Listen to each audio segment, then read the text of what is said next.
Hi, everyone. It's Olga Fleming from Goodfuse. And today we have someone new joining us on the New Abnormal. It's Michael Myers, who recently joined us as an executive vice president. I am so excited to have Michael on our vlog, primarily to talk about his unique experience. So, Michael hired us as a client about 2 years ago. And, I would say not too long ago, he decided to join the agency and join the craziness. So today we're going to talk about what that has been like, but also gives you some tips on how to create that strong relationship with clients. What are clients truly looking for from agencies like ours? So, Michael, welcome. Thank you. Thanks, Olga. It's great to be here. So tell us, you made the switch. How has it been? It's been great. And as excited as you may be, I am equally excited to be a part of this team. I'll be honest with you, much of my career has been on the agency and or consulting side of the business. More recently, as you know, on the client side, heading up communications for a comprehensive cancer care network. And I was either the smartest guy in the room or the luckiest guy in the room to have hired a phenomenal agency partner in Goodfuse to walk with me, to work with me by my side. And one of the things that I believe, I bring to the table from having both those perspectives as an agency account director and as a client is that I go into these relationships realizing that it's about the long term. I don't go into it looking for the quick hit, either on the agency side, frankly, or on the client side. I think it's important to really develop relationships, to take the time to walk a little bit in the shoes of the person or the team that you're working with, and to appreciate the fact that they have certain expectations, that they answer to certain bosses, and you do the same. And so that common ground allows you to, I think, be smarter and more thoughtful about how you work together.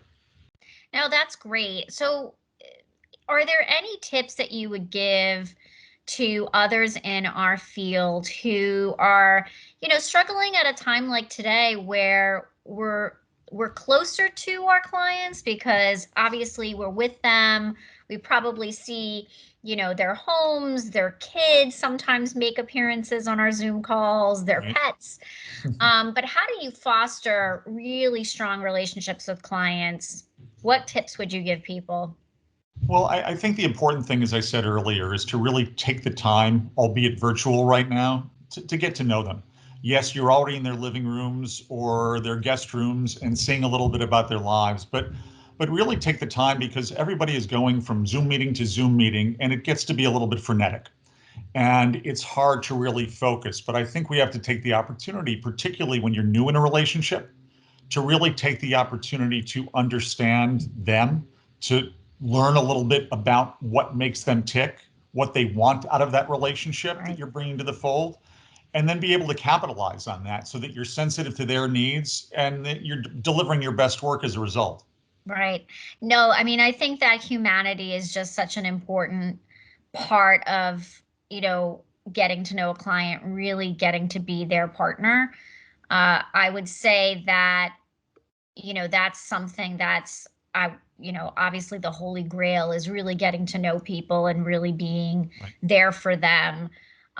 We recently had a conversation about empathy and how important empathy is in a client relationship or in an agency client um, relationship. But you brought up something very important in that conversation, which is that it's empathy plus. So tell us a little bit about that. Right. I think, I talk a lot about effective listening and how to be a good, smart listener to learn as much as you can about the person or the team that you're working with. And you really can't have empathy without being an effective listener. And frankly, you can't be an effective listener unless you care, unless you give a damn about the person or the organization that you want to learn more about. And I think it has to be genuine.